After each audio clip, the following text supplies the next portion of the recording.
You're listening to Cyber 94 Podcast. If you want to break into cybersecurity with real-life experience, go to cyber94.com.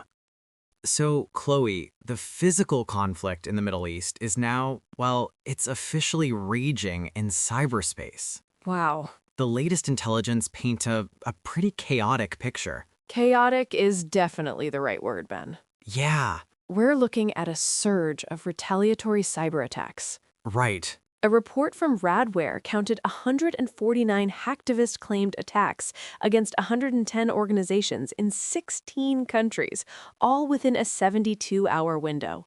That's a staggering rate. It is. And it seems incredibly concentrated. Hmm. The report points to two main groups, named Chemis Plus and Dynet, as being the engine behind nearly 70% of this activity. Okay. So this isn't random. It's a coordinated digital onslaught. Exactly. Yeah, And their primary weapon is the DDoS attack, or Distributed Denial of Service. okay. For anyone listening, you can think of it like a digital protest that blocks the front door of a building. Right. They just flood a website or a network with so much junk traffic that legitimate users can't get in. So it's just paralysis. It's digital paralysis. And the targets they're choosing they're strategic. Hmm. This isn't about defacing a local business's website. No. The data shows nearly half of all targets are government organizations. Wow. We're talking about the digital infrastructure of entire nations, with Kuwait, Israel, and Jordan bearing the brunt of the attacks in the region. But here's where it gets more sophisticated and, frankly, more frightening. Okay. It's evolving beyond just knocking websites offline. How so? We're seeing claims from pro-Russian groups that they breached Israel's Iron Dome missile defense system. And while that claim is unverified, even just the suggestion is a form of psychological pressure. Right.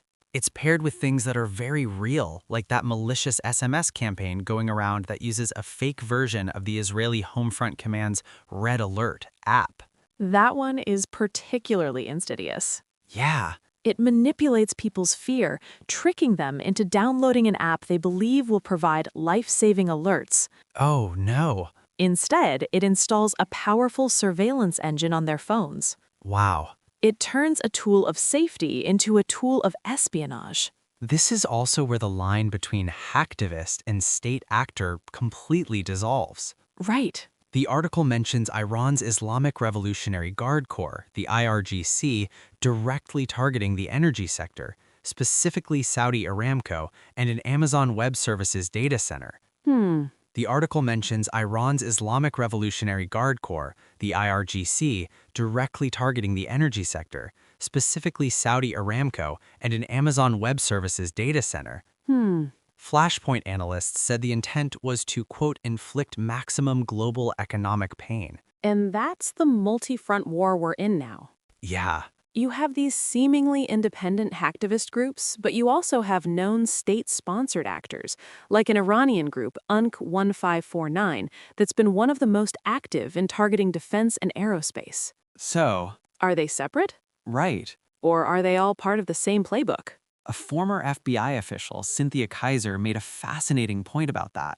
Okay. She said Tehran has long preferred to turn a blind eye to private cyber operations, essentially creating a proxy force. A proxy force. It gives the government options. Right. If Iran wants to retaliate for a military strike, it can activate any of these criminal or hacktivist actors to deliver a meaningful blow while maintaining some level of deniability. It's a shadow war fought through proxies. Exactly. This is why security agencies from the UK to the US are on high alert, warning organizations to prepare for everything from DDoS and phishing to direct attacks on industrial control systems, the very systems that manage our power, water, and manufacturing. And the advice for these organizations is essentially to go to battle stations, activate continuous monitoring, reduce their external attack surface, and most importantly, ensure there's a solid wall between their corporate IT networks and their operational OT networks.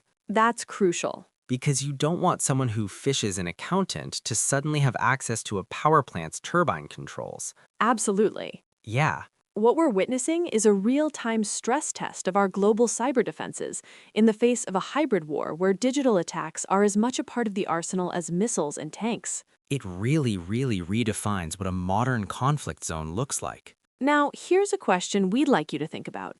As hacktivism becomes a mainstream tool in geopolitical conflicts, how do we distinguish between an independent act of digital protest and a state-directed act of war? And does that distinction even matter anymore?